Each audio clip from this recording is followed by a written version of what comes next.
Hoje vamos falar sobre o UseSWR, uma solução da Vercel para manter os dados de APIs de forma consistente no front-end de uma maneira performática. Vem comigo!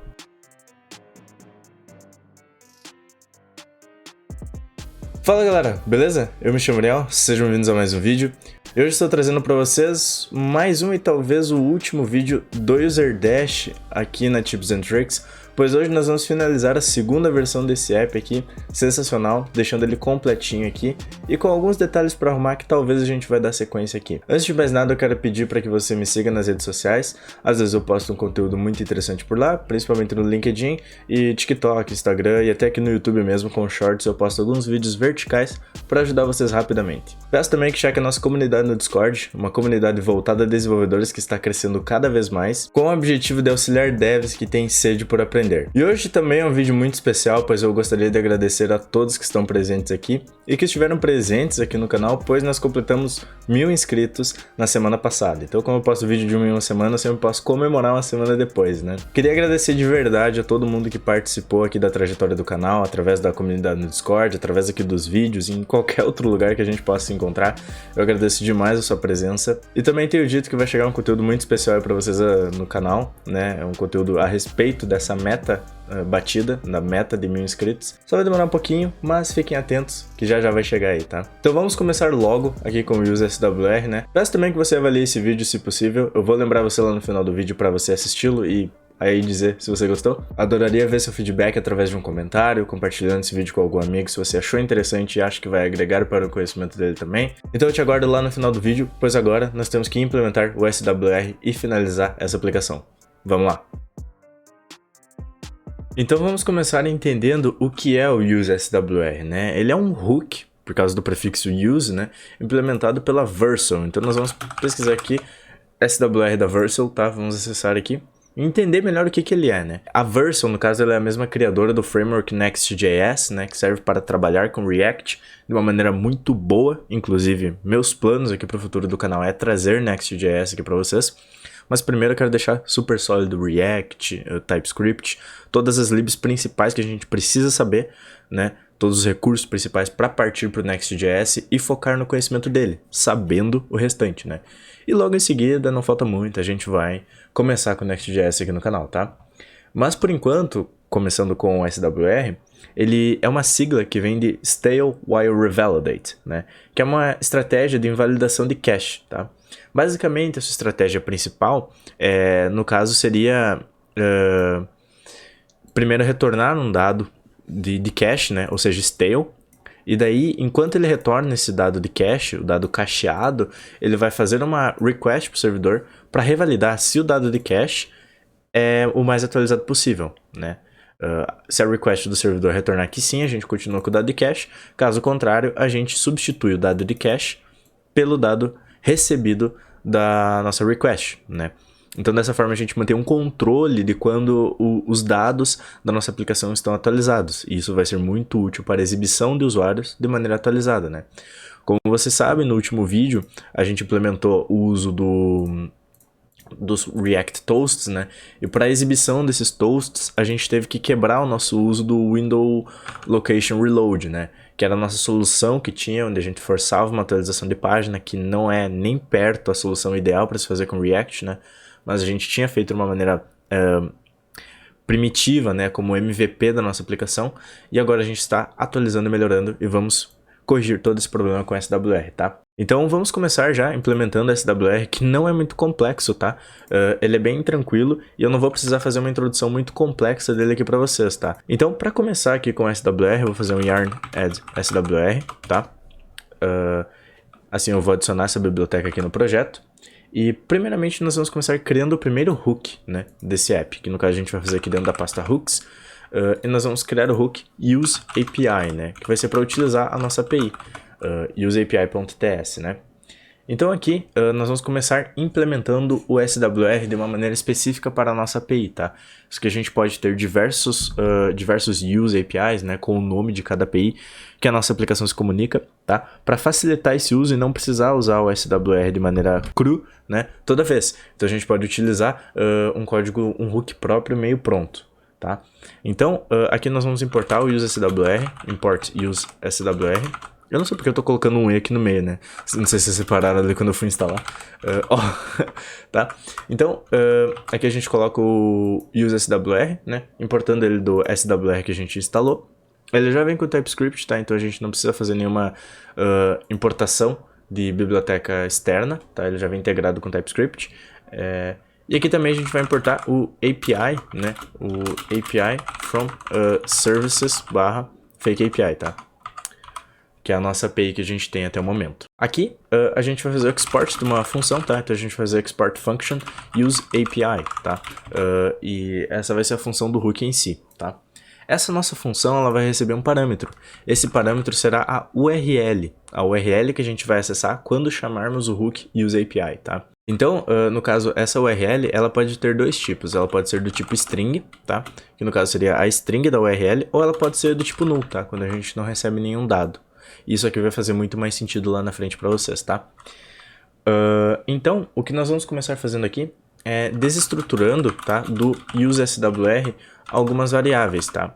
Então, o useSWR ele tá me alertando aqui porque ele tem 3 parâmetros. De 1 a 3 parâmetros ele espera receber, mas ele tá recebendo 0, né? Então, a gente tem que passar aqui para ele, no caso, algumas configurações, tá? O principal para ele é passar o URL, tá? Que é o URL onde ele vai fazer o useSWR. Mas a gente também pode mandar, de alguma forma personalizada, para o SWR se guiar melhor a respeito do que ele vai fazer com essa URL, né? E para isso, a gente vai fazer aqui uma função, tá? Uma arrow function mesmo assim, que vai ser a respeito do que ele vai fazer com essa URL, né? Essa função, ela recebe a URL, né? Então, o SWR lá na sua abstração, ele vai chamar essa função, mandando a URL que ele recebeu aqui por parâmetro, tá? E essa função, no caso, ela é assíncrona porque a gente vai fazer uma requisição lá na nossa API, tá? No caso, a gente vai armazenar numa const chamada response o retorno, né, do await api.get URL, tá? E esse api.get, ele vem aqui do nosso services, né? A gente tem aqui o API do Axios, onde a gente faz um .get com a URL específica e a gente consegue obter o resultado, tá? Então aqui a gente está pegando a response da nossa API lá do Axios, né? Então a gente está forçando o SWR a não utilizar o método dele e sim utilizar o Axios que a gente implementou. Por que disso, tá? Porque o Axios ele tem muitas outras funcionalidades que a gente não está usando aqui no momento por conta da nossa aplicação não ser tão complexa, tá? Mas ele tem diversas funcionalidades para a gente, por exemplo, colocar interceptadores no meio das requisições para fazer validações de tokens, para entender a autenticação do usuário, né? Coisas que a gente vai abordar aqui no canal ainda, né? Então, todas essas funcionalidades são necessárias por conta do Axios ser capaz de implementar tudo isso, né? E assim a gente já deixa tudo pronto aqui nesse arquivo Fake API.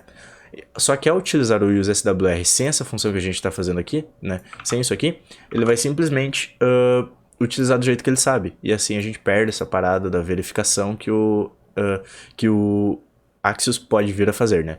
Então assim a gente já deixa tudo configurado certinho aqui. Beleza? Daqui eu vou desestruturar o data, né, que a gente recebe desse response. Eu vou fazer um return desse cara aqui, return data, tá? Beleza.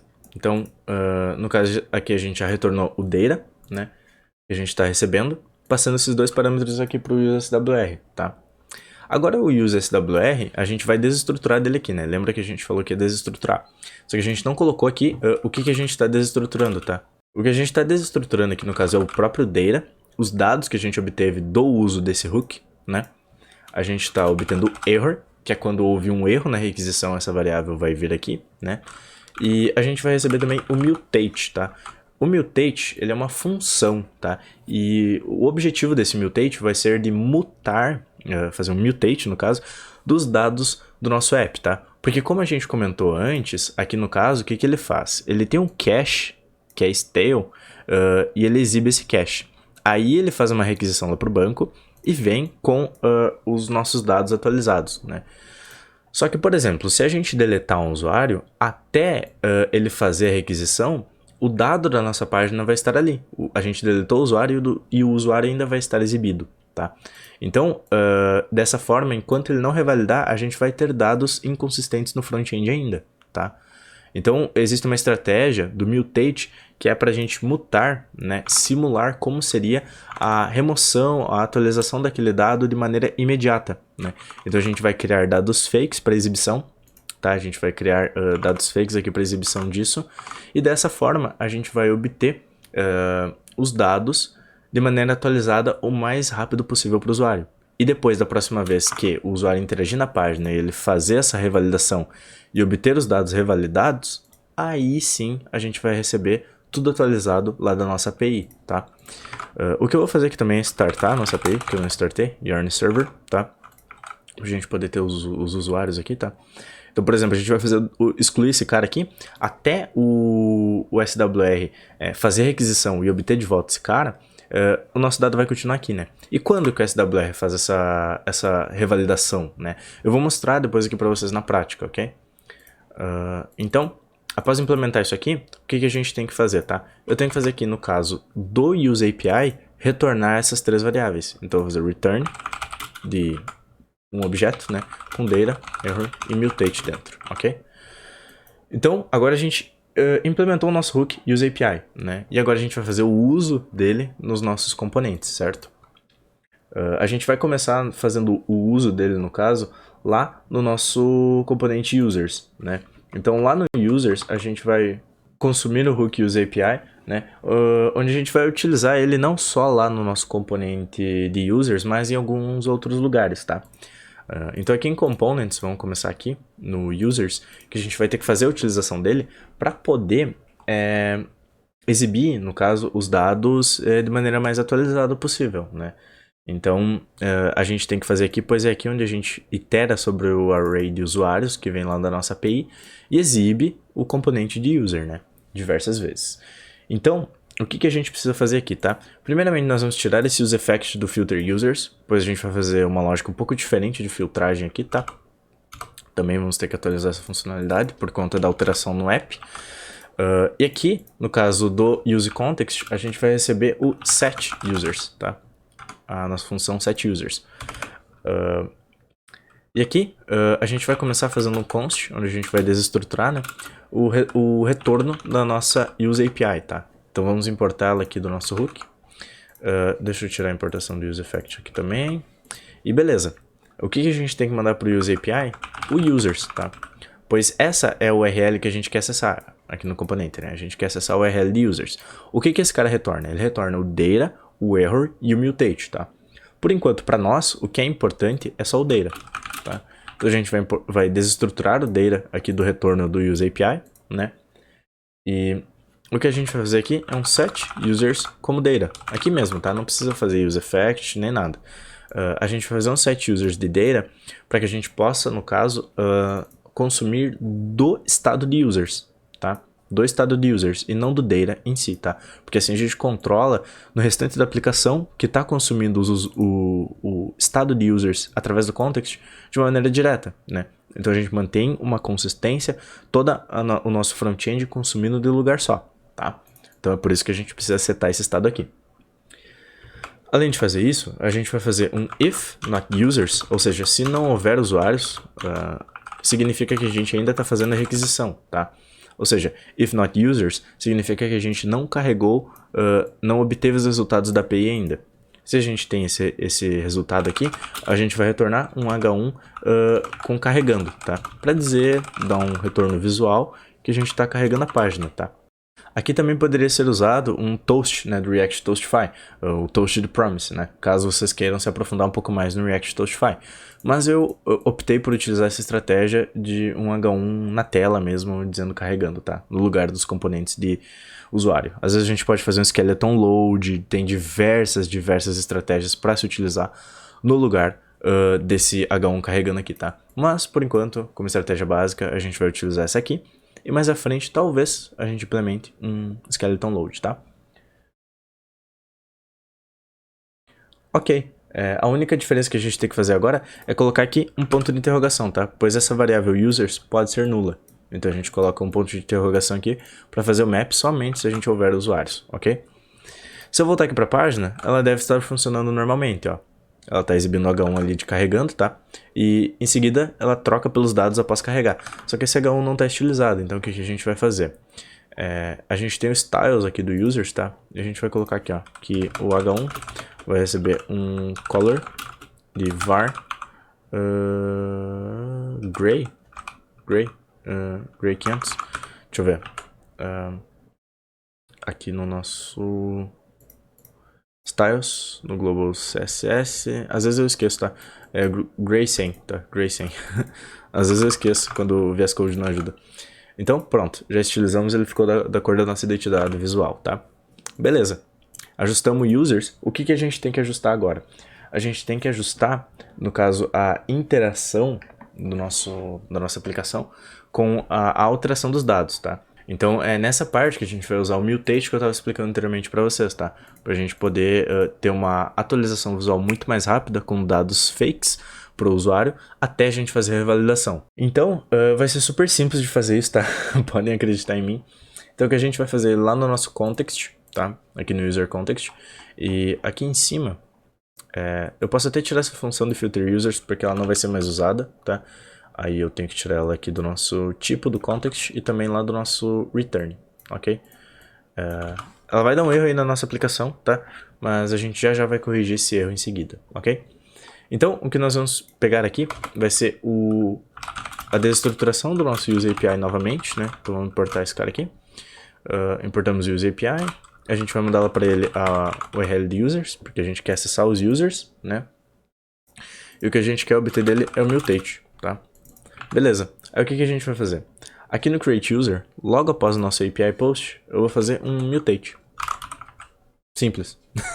É só isso, tá? Ele é super simples para fazer essa parada aqui do mutate. Ele vai dar erro aqui por causa do filter, a gente já corrige, tá? Então, ele é super simples, tá? O mutate aqui no nosso caso, a gente vai só mandar ele como uma função aqui, mas em alguns casos a gente precisa fazer um mutate mais específico, tá? Montando de maneira manual os dados em si, que ficarão após a substituição, né? Os dados fakes que ficarão na página. E isso foi feito na videoteca, né? Então eu recomendo que vocês vão assistir lá, caso essa utilização básica do mutate não atinja suas expectativas, tá? Além disso, a gente vai precisar vir aqui abaixo do toast e fazer um set is open modal como false, tá? Porque a gente precisa fechar o modal após a operação de criação do usuário, tá? A gente não precisava fazer isso antes porque a página atualizava e o modal vinha fechado, tá? Mas a gente precisa atualizar esse estado agora. Aqui no update, a gente também vai fazer um mutate após o api.put. E aqui também fazer um set is open modal como false, tá? Beleza. Assim a gente já fecha o modal aqui também, faz o mutate e, cara, isso pode parecer meio estranho, tá? Mas o SWR lida com isso aqui por conta, tá? Porque a nossa aplicação é simples, né? Já lá na videoteca, como eu falei de novo, caso isso aqui não atinja as suas expectativas, tem o vídeo da videoteca, onde eu falo sobre o mutate de maneira mais específica, tá? Aí vocês podem entender e compreender como fazer dados fakes de uma maneira muito mais específica, tá? E aqui no delete user, a gente vai tirar esse comentário aqui do location reload, que a gente não vai mais usar, e colocar aqui o mutate também, tá? Beleza. Então, após fazer isso, a gente precisa colocar, remover o window location dos outros lugares que a gente usa, né? E os outros lugares onde a gente está usando ele é lá no nosso user model. Aqui no user model a gente tem o window location reload nas operações de criação e atualização do usuário, tá? Ok, feito isso, só vamos corrigir aqui o erro do filter users para a gente poder exibir o resto da nossa aplicação, tá? Então, galera, o Uriel do futuro aqui que vai resolver essa questão do filtro, né? Então, para resolver esse problema, o que nós vamos ter que fazer aqui, tá? Primeiramente, o filter users, ele não existe mais, tá? Ele não existe mais no nosso context. E o que a gente vai mandar lá pro context é esse estado aqui de filtro, tá? Então, caras, eu sei que a gente está refatorando muito essa funcionalidade de filtro, tá? Eu sei, mas é o que a gente precisa fazer. Tá? É meio que o que a gente precisa fazer, porque como a aplicação muda, a gente tem que fazer alguns ajustes, né? Então eu vou mandar esse estado de filtro lá para o nosso contexto, tá? Opa, deixa eu vir aqui no user context, ó, vou declarar ele aqui. Então, depois de declarar aqui o filtro, nós temos que colocar ele aqui no tipo, né? Então é a mesma coisa que a tipagem aqui de estado que a gente fez. Então seria o filter, que no caso ele vai ser uma string. A gente tem o set filter, que seria uma arrow function que retorna void. Aí como parâmetro ela recebe o new state, que é do tipo string, tá? Então, o que a gente tem que fazer é mandar esses caras aqui no nosso value também, tá? Então, dessa forma aqui a gente já consegue resolver esse problema, tá? Aqui no filter a gente vai tirar essa função do filter users, tá? E aqui a gente vai pegar do nosso context o filter e o set filter, tá? Beleza, porque assim a gente consegue manter a funcionalidade do input mostrar o valor atualizado do filter e de mudar esse valor lá no nosso context, tá? Aí eu removo aqui esse estado, a importação do useState, né? Aí após fazer essa modificação aqui no filter, a gente vai ter que mudar a parte da query que a gente faz lá com o SWR, né? Aqui no nosso componente de users, tá? O que a gente precisa fazer aqui? Bom, primeiro que a gente precisa acessar o estado de filter, tá?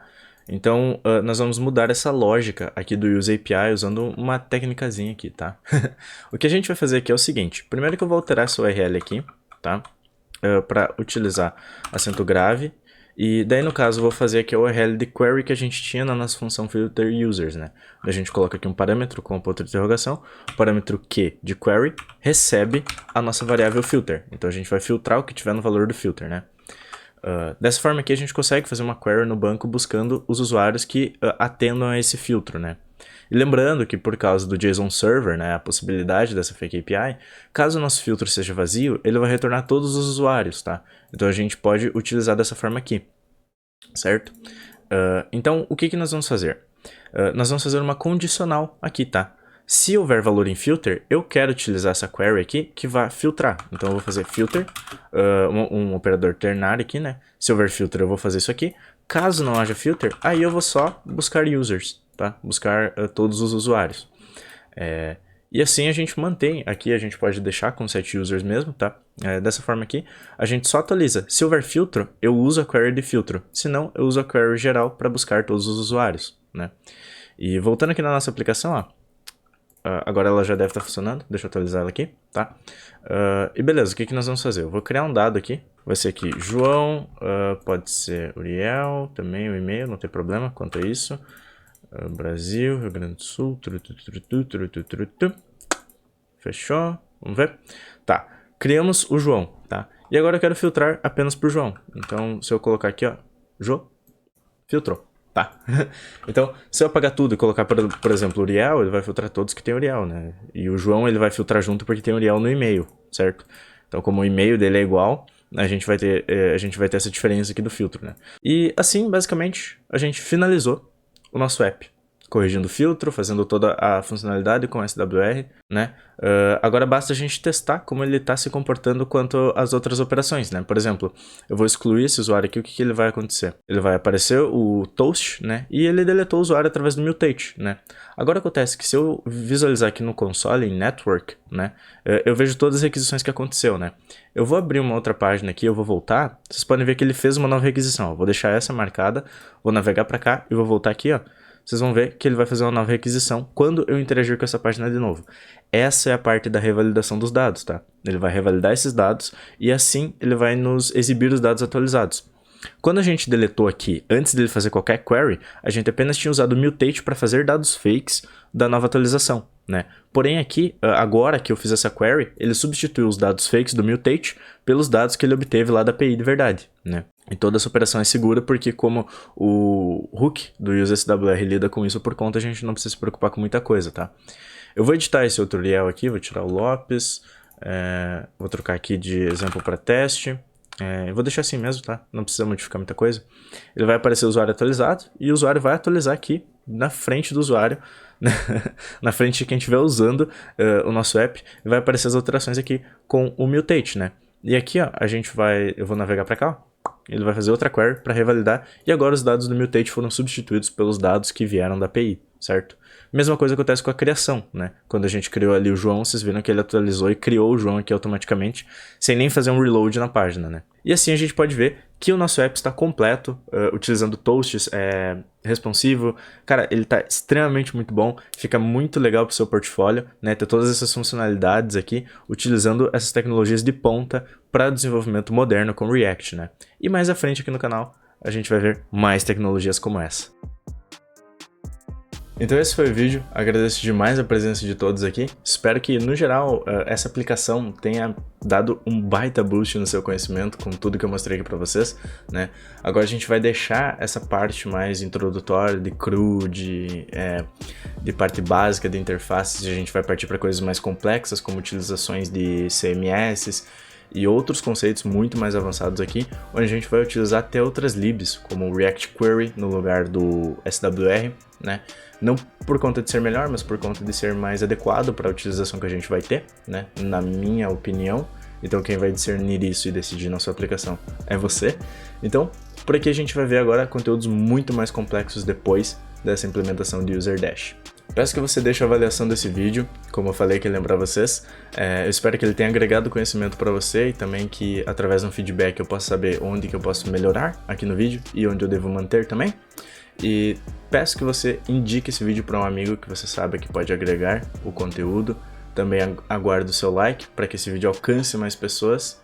E sugiro que cheque a nossa comunidade no Discord, uma comunidade voltada a desenvolvedores que tem o objetivo de evoluir junto cada vez mais no seu dia a dia.